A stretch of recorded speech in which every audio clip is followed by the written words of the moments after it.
Assalamualaikum warahmatullahi wabarakatuh.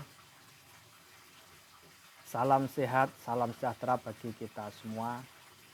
Teman-teman yang saya banggakan, pada kesempatan kali ini kita akan membahas terkait dengan implementasi politik dan strategi nasional.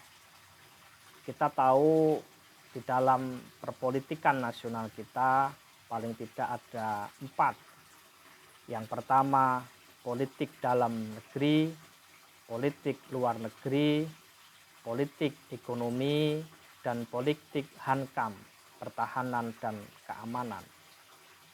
Dalam konteks politik dalam negeri, kita mempunyai namanya partai politik. Di dalam partai politik pasti mempunyai tujuan masing-masing dalam rangka mencapai kekuasaan. Apapun yang dilakukan oleh partai politik tidak boleh keluar dari koridor apa yang telah dicita-citakan oleh para pendiri bangsa dalam rangka mensejahterakan rakyat Indonesia. Yang nomor 2, dalam konteks politik luar negeri, negara, pemerintah juga harus mementingkan kepentingan rakyat Indonesia. Jangan sampai politik luar negeri justru mengakibatkan masyarakat kita lebih tertindas.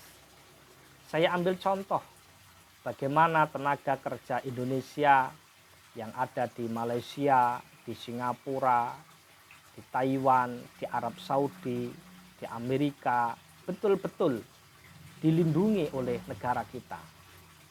Kita harus mendorong bagaimana negara Indonesia mampu melakukan kerjasama, baik kerjasama bilateral maupun multi. Bagaimana politik luar negeri menjadi jaminan masyarakat Indonesia yang ada di luar negeri. Begitu juga dengan sebaliknya. Maka perlindungan para tenaga kerja Indonesia menjadi bagian yang tidak boleh dielakkan. Karena mereka adalah pahlawan devisa negara. Kita tahu bahwa keuangan Indonesia sangat terbantu masyarakat Indonesia yang menjadi tenaga kerja di luar negeri. Apapun profesinya, mereka harus kita lindungi keberadaannya, kita jaga, bahkan kita harus memihak kepada rakyat Indonesia yang ada di luar negeri ketika mereka diperkosa, diterlantarkan, bahkan tidak digaji oleh para majikan di negara-negara yang lain. Maka politik luar negeri menjadi hal yang sangat penting perlu kita perjuangkan dalam rangka melindungi masyarakat Indonesia. Yang nomor 3 adalah politik ekonomi. Kita tahu bahwa hampir mayoritas ekonomi yang ada di Indonesia itu dikuasai oleh asing, dikuasai oleh orang-orang di luar orang Indonesia. Kita bisa melihat bagaimana produk-produk yang kita pakai, mulai dari HP, laptop, mobil, motor, sampai peralatan rumah tangga, dibanjiri produk-produk dari luar negeri, dari Cina, dari Jepang, dari Korea, dari Amerika, dan berbagai negara yang lain. Kita seakan-akan hanya dipakai, digunakan menjadi objek penikmat saja. Maka pemerintah harus melindungi bagaimana ekonomi bangsa Indonesia, ekonomi rakyat Indonesia itu bisa bangkit, bisa bersaing dengan ekonomi yang ada di luar negeri. Yang nomor 4 adalah politik hankam, pertahanan dan keamanan. Kita tahu bahwa ISIS yang sebenarnya terjadi di negara di luar Indonesia, tapi ideologi gerakan ISIS ini ada di Indonesia. Faham ini juga merebak di Indonesia. Bagaimana pemerintah negara menghalau agar supaya ISIS dan kelompok-kelompok radikal yang seringkali meresahkan kita melakukan pengeboman di mana-mana, ini harus ditumpas oleh aparat penegak hukum. Politik dalam negeri diarahkan kepada mengangkat, memelihara harkat derajat martabat potensi rakyat Indonesia yang pernah mengalami kehinaan dan kemelaratan akibat penjajahan menjadi bangsa yang dapat dihormati dan dapat diandalkan. Apa yang dilakukan oleh negara harus dalam rangka memberikan kemakmuran masyarakat Indonesia.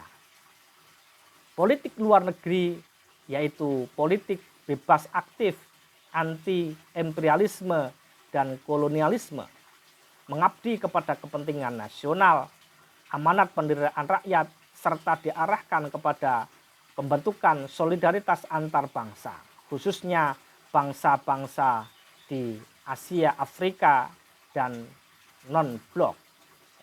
Kita tahu bahwa negara Indonesia menjadi salah satu negara yang diperhitungkan di dunia luar, di masyarakat luar, di negara-negara PBB dan lain sebagainya.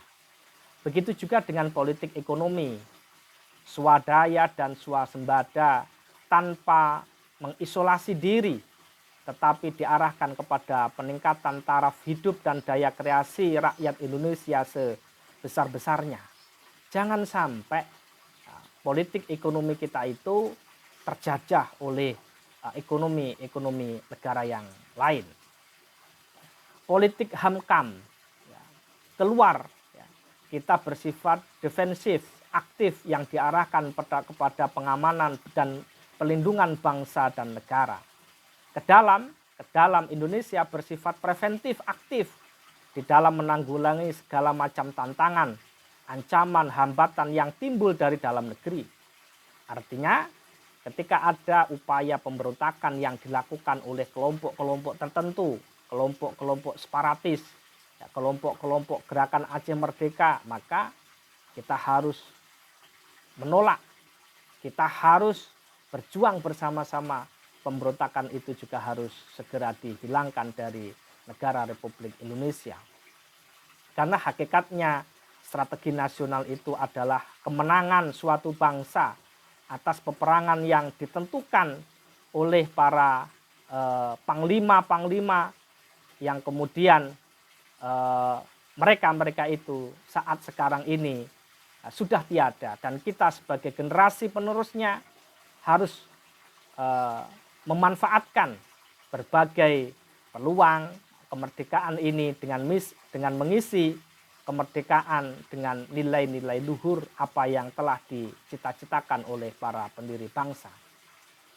Oleh karena itu, strategi pasti tidak boleh lepas dari politik, dan strategi tidak dapat berdiri sendiri. Strategi adalah politik dalam pelaksanaan.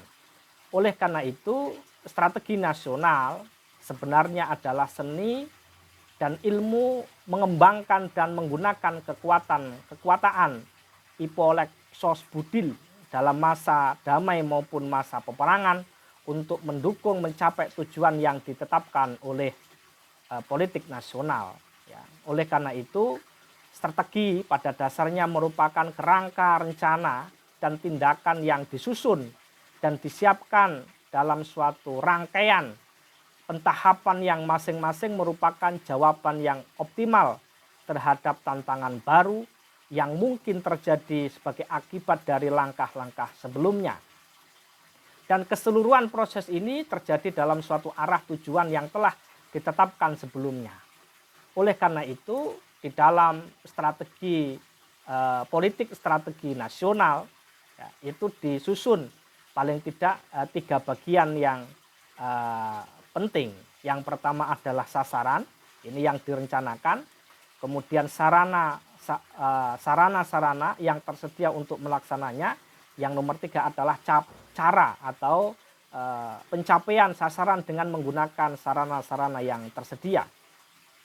Oleh karena itu, di dalam perumusan implementasi politik nasional itu dilaksanakan oleh Presiden, dibantu oleh Kabinet Presiden, kemudian dibantu juga oleh Dewan Perwakilan Rakyat, Badan Pemeriksa Keuangan, Mahkamah Agung, dan lain sebagainya. Maka yang menjadi masalah-masalah pokok politik nasional, kita bisa melihat terkait dengan kebutuhan pokok nasional, terkait dengan kesejahteraan masyarakat Indonesia, baik dalam konteks material maupun spiritual. Kita juga membutuhkan namanya keamanan, baik keamanan lahiriah maupun batiniah. Termasuk di sana ada lingkungan sendiri, kondisi negara kita. Oleh karena itu, hal-hal yang di luar lingkungan sendiri, maka kita harus melawan. Bagaimana ideologi, ekonomi, ya, apapun yang datang dari luar yang akan mengganggu stabilitas dan politik nasional, kita harus memberangus, kita harus mengelakkan. Jangan sampai justru kita hanyut dalam politik-politik nasional yang menjerumuskan dalam rangka mensejahterakan rakyat Indonesia. Implementasi politik dan strategi nasional harus memihak dalam rangka mensejahterakan rakyat Indonesia. Terima kasih, kurang lebihnya mohon maaf. Salam sejahtera, salam sehat. Wassalamualaikum warahmatullahi wabarakatuh.